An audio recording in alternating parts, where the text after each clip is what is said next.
Hey everybody, JoeQCar here. Stephen Radovanovich on the show this week. We're talking about infotainment systems, and really we bounce all over the place. It was a lot of fun having him on the show, so enjoy that. I just want to let everybody know I'm making a little bit of a pivot. Going to be doing more interview-style things about cars and things like that. So, thanks for listening. Thanks for downloading.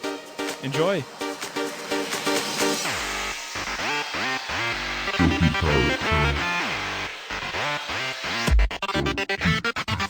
So I'm here with Stephen Radovanovich. Did I get that right? Yes, Radovanovich. Oh, I love it. I love saying your last name. There's so much alliteration in it. Stephen, you are a professional data collection guy? Yeah, you can say that. I'm in data collection. So, yeah. You make it sound like it's like a mob thing. You're like, yeah, I collect data here and there. Yeah, well, listen. I got a guy who's got a guy down in Yonkers, okay? And the way he does it, he can tell you who has the best mobile services in the tri-state area, okay? So Steven is my guy when it comes to data collection and mobile services. And he also happens to be a very big car enthusiast. And we're going to be talking about infotainment systems, and Stephen has some unique insights into that because he helped test them and collect data on them, we'll say, yes, right? That's true. That is definitely true.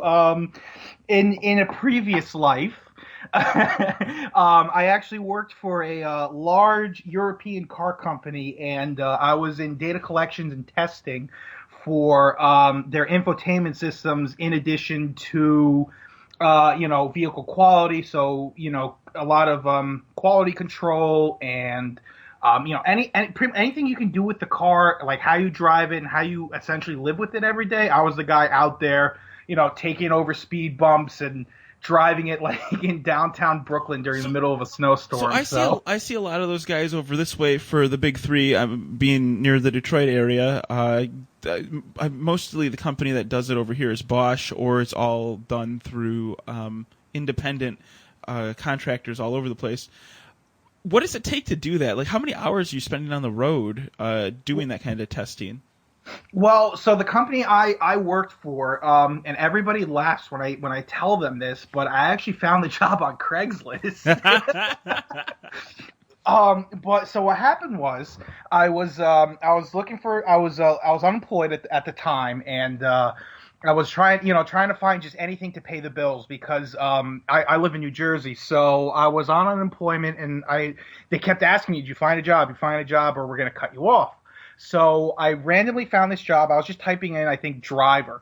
So this one came up and it says test driver. So the requirements was you have to have a spotless driving record.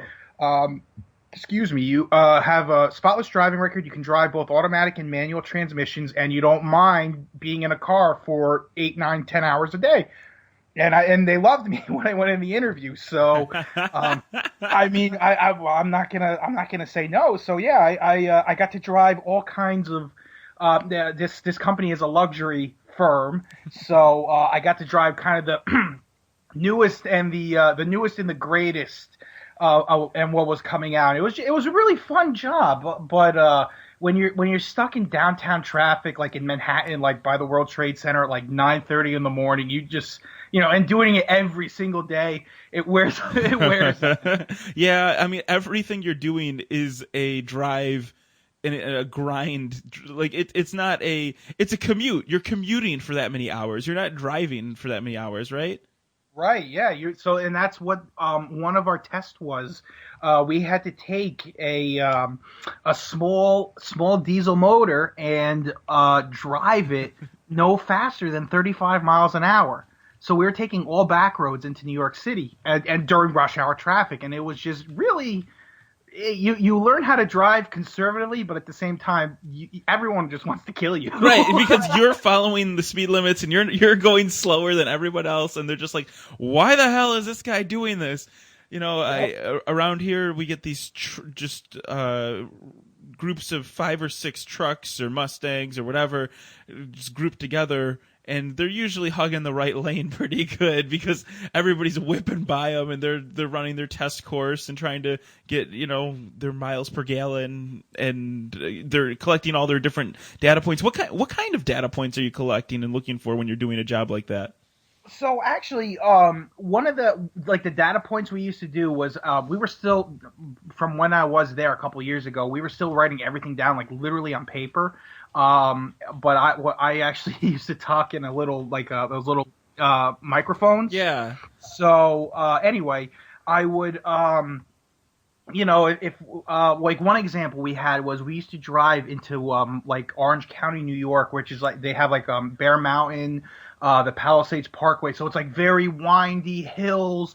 So one of the things they would test if is like, listen to the motor, and if there's any, like if it sounds like it's straining or anything like that. So you just have to tell them how to like recreate whatever instance happens. Yeah, so you're listing like what, like the RPMs you're at, the speed you're driving, yeah. So, how far the wheels kinked over to the left. Yeah, so you would say like, okay, I was driving 27 miles an hour. It was at 1,200 RPM in drive at a slight, like maybe, you would say like 5% incline or however much it is. And, you'd be like, there was a slight pinging coming from the turbo. And, so then you'd get back from your drive, you'd tell the engineers what happened.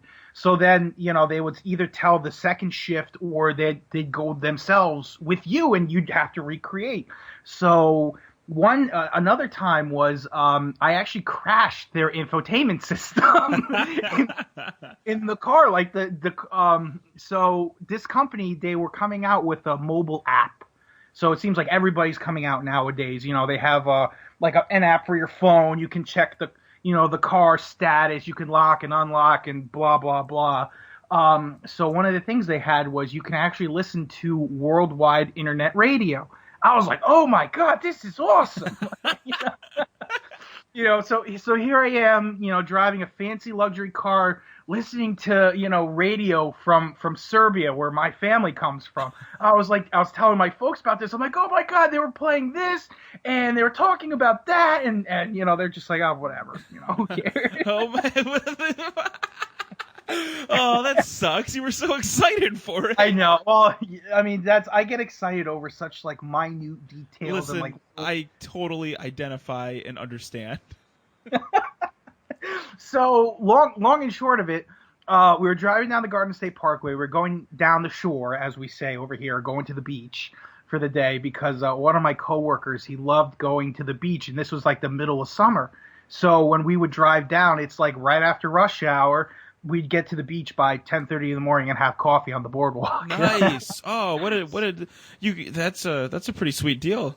Yeah, I mean, so that was like kind of the perks of it.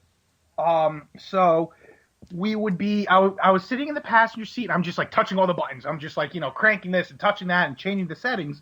So I'm playing around with the app and I'm trying to download a station from, I think it was like Zambia or some kind of like minute like random country.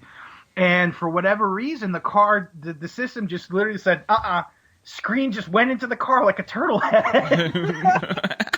And I was like, and I turned to the guy, his name was T, and I'm like, T, what just happened? He's like, oh, I don't know, man. I think you screwed something up big. So the technical terms.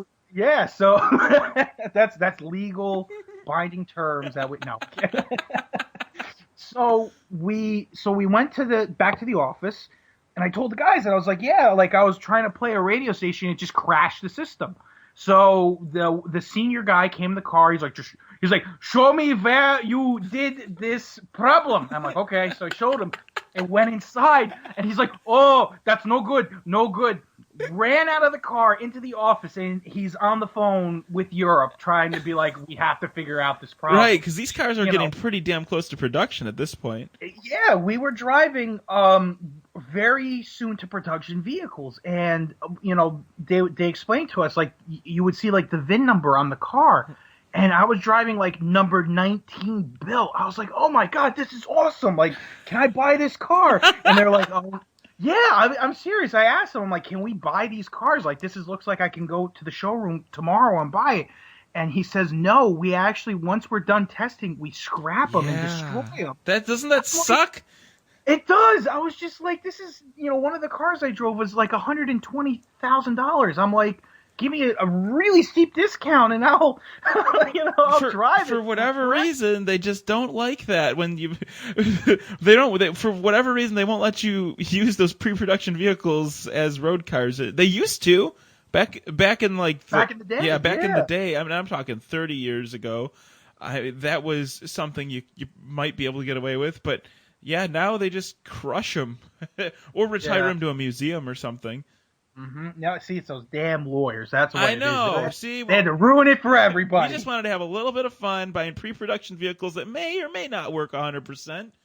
But that makes it exciting. Right? Yeah, half the fun of a car ownership is all the weird problems. Right. See, that's why you and I are on the same wavelength on this. Listen. I don't want to get political, but with the guy who's in the office right now, we should just write a letter and be like, "Dear sir, I want to buy a pre-production vehicle, and I don't want any legal mumbo jumbo." We'll write it in crayon. We'll make it look like a child asked for it, and then maybe it can happen. The heart from the mouths of babes. Yep. Oh God. Oh God. So anyway, your experiences so now that you have really experienced the ins and outs of automobile pre-production testing, what do you look for when you get into cars now? I'm sure you look at everything with a very critical eye. Right. So for my job I do now, I'm literally in rental cars all the time. And, so one of the, one of the things I get in is like, okay, is it easy to use? Can I look at anything without driving, the voice prompts or anything like that? So, one car I actually, really liked, I just had, within the last 3 months, it was a fully loaded Ford Fusion Titanium, loaded, that I got from, I think it was Avis. But anyway, it had the Android Auto in it, and this was the first time I actually had to, I got to play with it essentially. And holy moly, it was fantastic. It was fantastic. Like I even within the last 5 years, like you look at like some of the equipment, these infotainment systems have. For example, like I have my daily driver is a 2011 Subaru Impreza, and I bought the car brand new off the lot. And when the guy was explaining, he's like, "Oh, you have Bluetooth, so you can talk on the phone." I was like, "Oh my God, I can talk on the phone in the car." I was like, I was totally like, "Wow, this is the future." So now I've had the car 6 years, and it's just like I sit in it and I'm like, "Oh my God, like what happened?" Yeah, but the thing is that these manufacturers, they have to keep up with whatever smartphone nonsense you can they come out with. So excuse me, I know they have like with the Apple CarPlay, yep, and Android Auto. So I've also played with the Apple CarPlay, but to live with it every day, it's just more crap to look at. You have to take your eyes off the road and be like, "Oh, well, I'm gonna text Joni and tell her to meet me for coffee." Like, do you feel like it? So you're feeling like it's just too much, even with Apple CarPlay, Android Auto? You think that those aren't necessarily making it easier? But see, it depends on how you use it. So, for a guy like me, I'm literally in the car 8, 9, 10 hours a day for work, and I'm driving all over the place, gathering cell phone signals. So when I had this fusion with the Android Auto, it made my life a little easier. It says, "Oh, hey, there's a McDonald's coming up," because it uses your phone to connect to the network and find your like a McDonald's or a Target. It uses it's using your phone's data. It's using the context that it gathers from your phone to suggest things that would appeal to you. Exactly. So you can tell the car. So it'll be like, find me a Home Depot, and it will tell.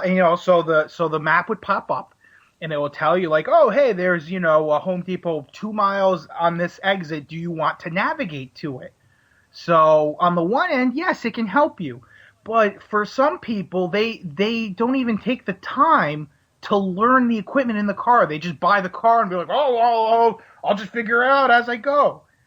Take 5 minutes to learn your car. It's not that hard. I wonder how many times people are leaving the dealership with it, because I mean, there's features that get left behind, even like small conveniences. I could remember my my neighbor. He had a 2001 Lincoln LS, and I went up. I was actually detailing his car for him because I was a 14-year-old kid and I wanted to. I don't know what age I was. Whatever. I was a kid and I just wanted to make some money, so I was cleaning his car out for him.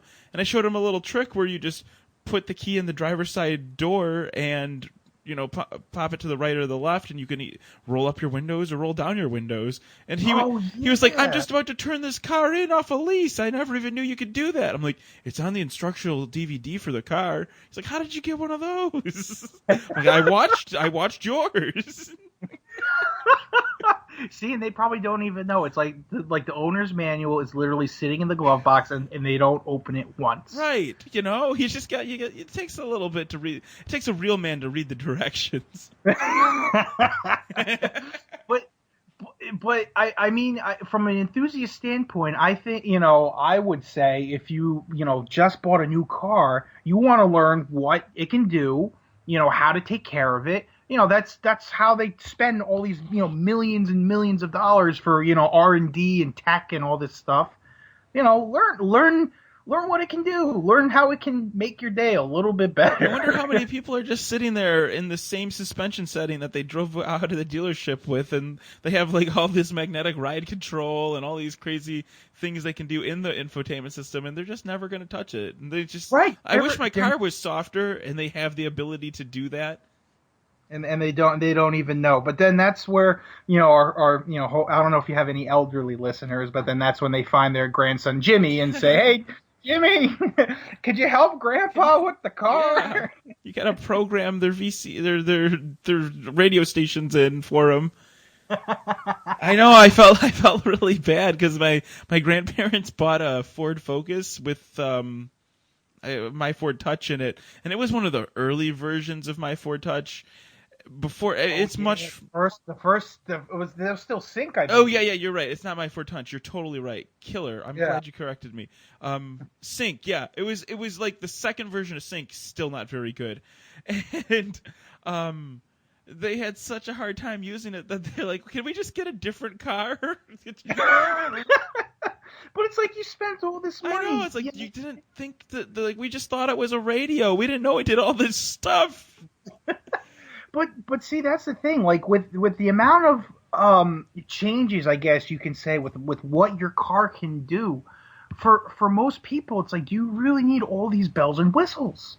Yeah, well, and the cars are getting so advanced. Transportation is getting so advanced. These things that we're driving around in, but I don't know about that. When you have so many options that it's confusing a lot of the people. I don't know. I don't have any hard numbers on this, but right. I would really like to see a study. Maybe we should talk to some global insights company or something like that and see if they have any data. But I'll talk to my corporate overlords. If you have any corporate overlords that have data on this, maybe we could purchase a pack of data and go through it. Yeah, I do think things are getting a little bit overly complicated, but it all happened so fast.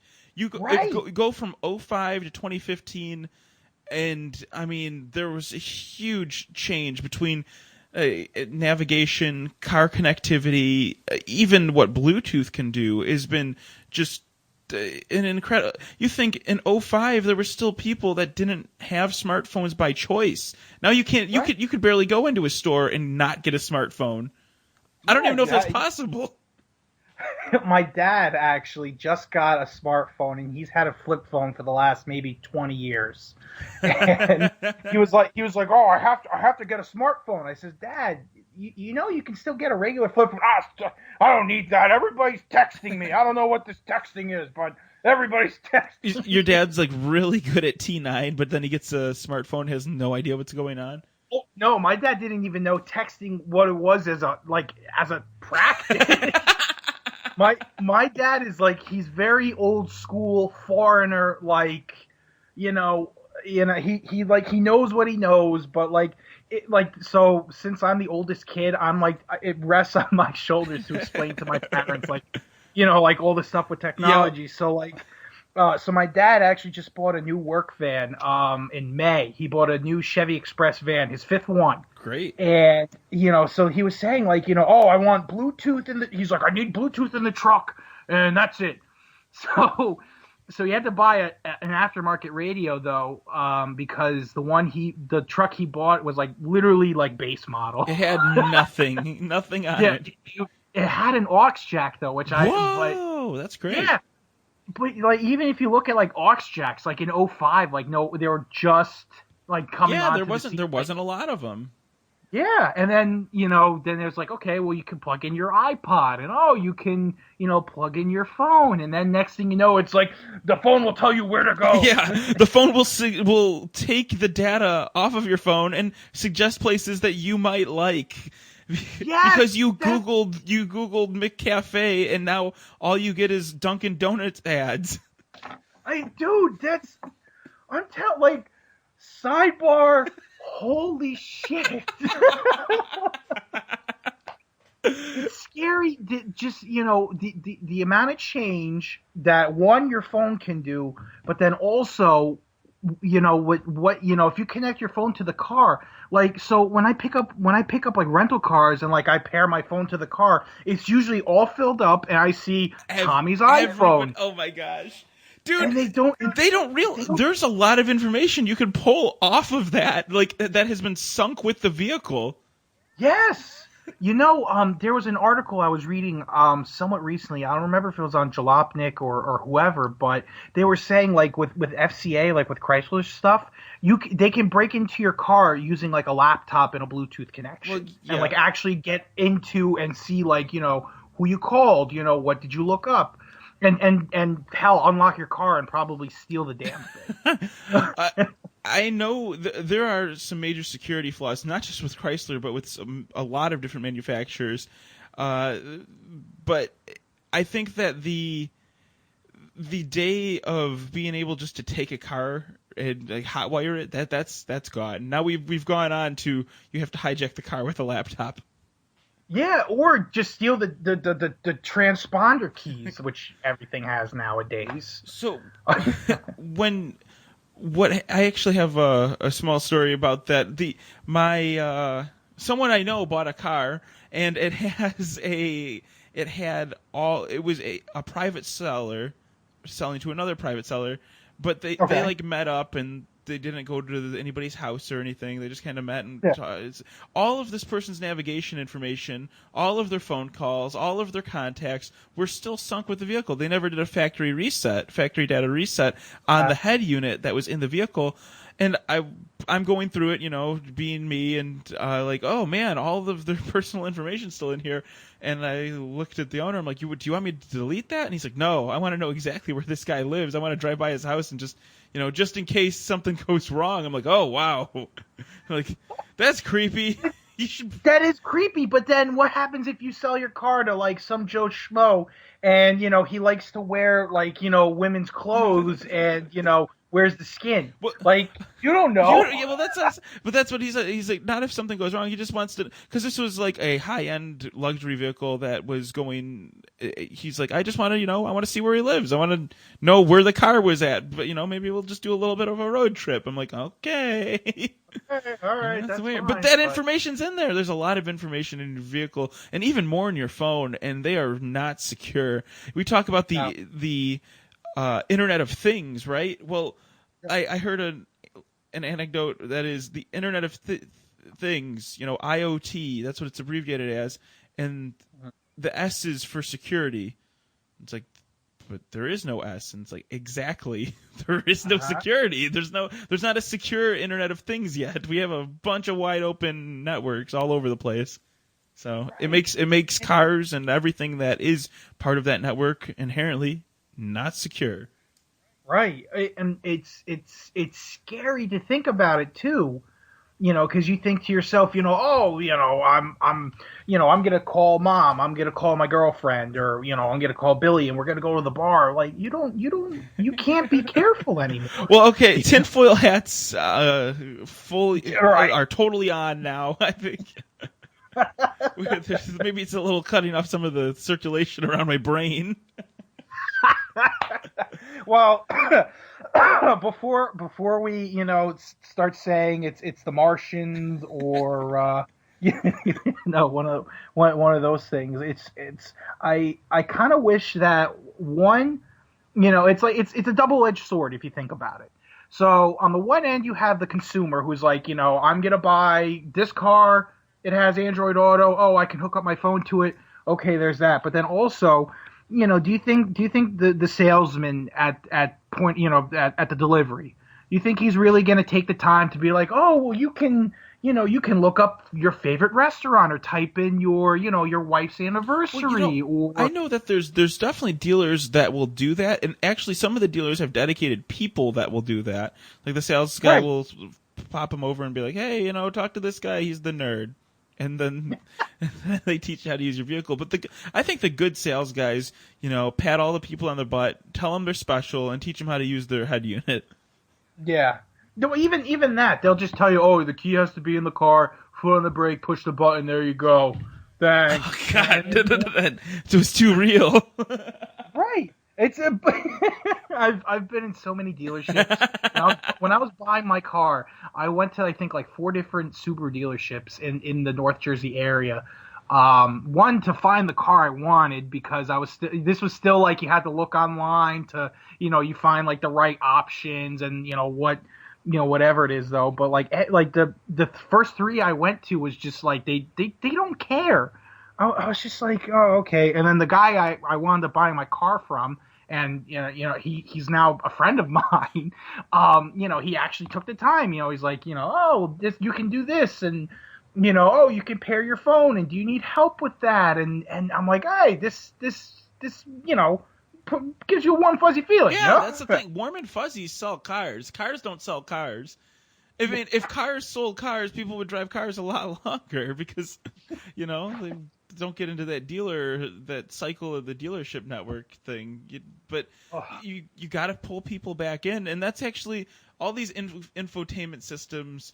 I feel like maybe they're getting a little overly complex just because, just for to add the extra new set of features in, and it's not necessarily the best thing for the drivers because it is so distracting to get all these notifications popping up, and maybe it's easier just to put the phone down and drive.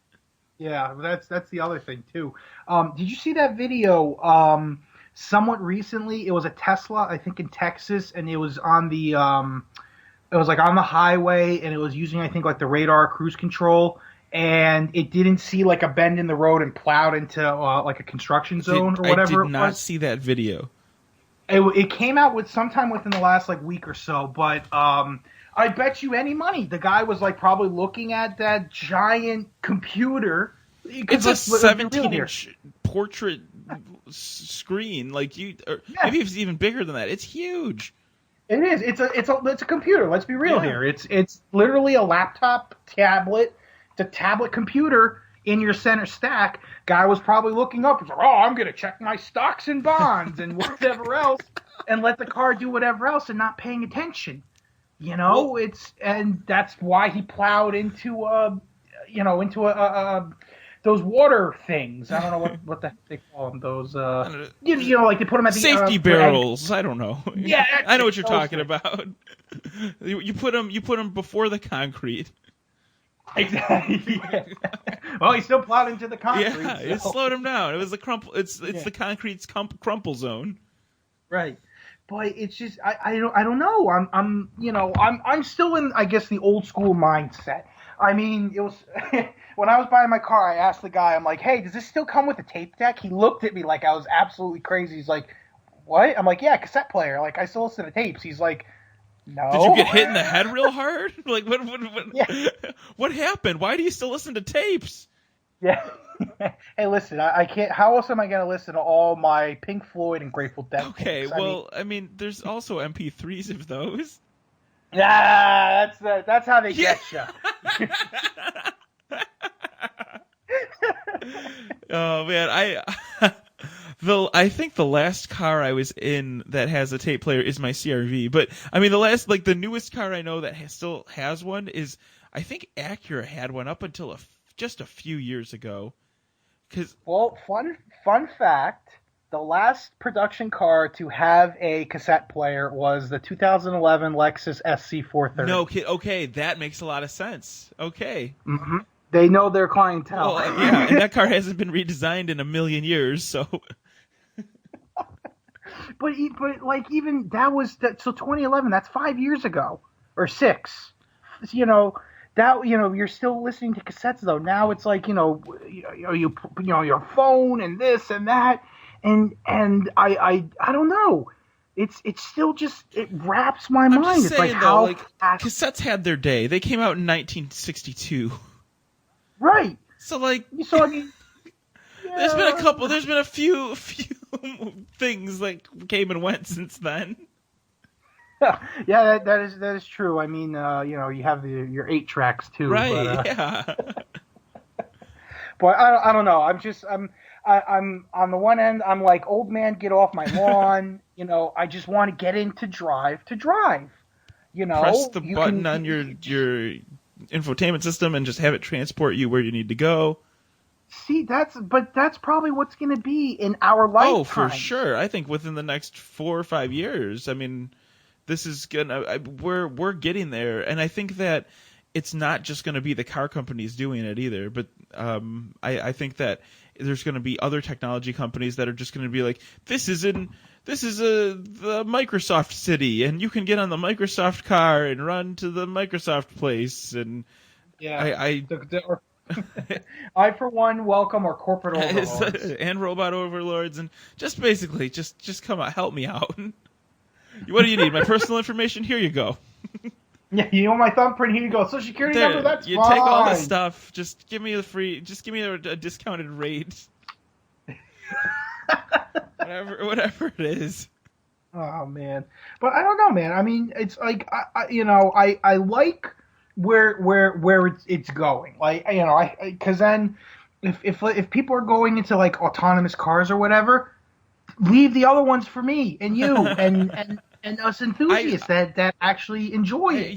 This topic's been coming up a lot lately in conversations. All the car enthusiasts are really excited for people to stop driving so we can go driving. Yeah, we can enjoy it. Right, but then are we going to have to take our cars to tracks in order to enjoy them?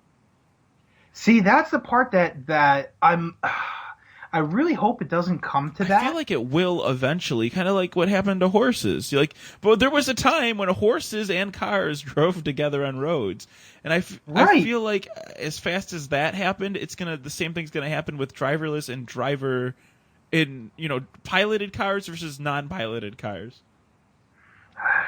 I mean, I hope it doesn't come to that, because this is like, even if I'm going down to like 7-Eleven or I'm going like around the corner, I still enjoy it. Even if it's a 2-minute ride, it's like I'm doing something. Yeah, but we're all weird. We have a bunch of like fumes and stuff in our head, and we love them.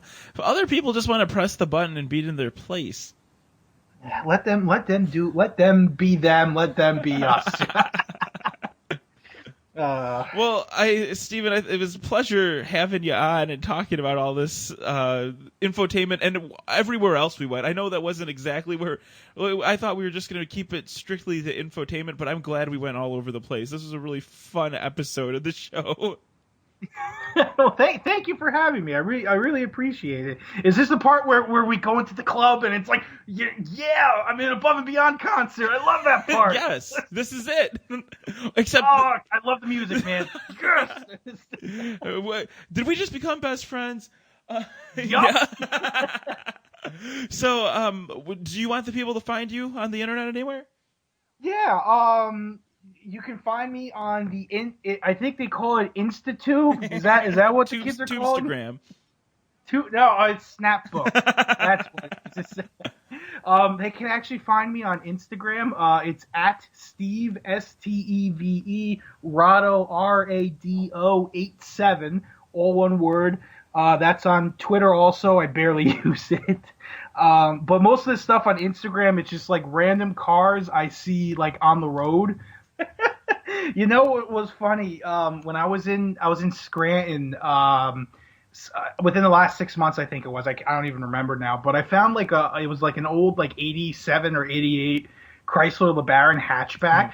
I was like, oh my god, this is great! And then like my sister complained, she's like, why are you showing this old car? And people are like, did you buy that? And I'm like, when was the last time you seen one? It's a kid car. I mean, they're classics. Come on, yeah, you guys. Yeah, see, that's my thing for any car pre like 92. I'm like, it's a classic. Right, you guys don't appreciate anything. Yeah, so what if it's an 85 Honda Accord? I mean, it's nice to see those things running, and I think that there's just such a purity to those vehicles back then, and we just got to keep them running. Yeah, man. And do you know what they have? A cassette player and a radio, and that's it. No Google Play there, that's for sure. Nope. And we've liked it. Yeah, those seat belts that got so hot in the sun, and they would give you third-degree burns because they were all metal.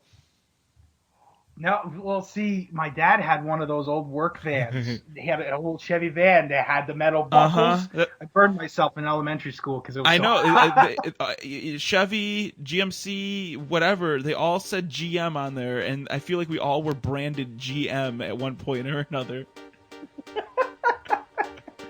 That's how you know. That's how you get into this little cult known as, automobileism. Yeah, it's a huge problem. I love it.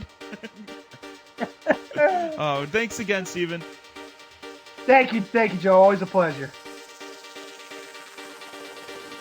Want to extend a big thanks back out to Steven Radovanovich for coming on the show. Always a pleasure talking to that guy, especially happy that we can capture his voice and his thoughts on this week's episode of the JoeQCar Show.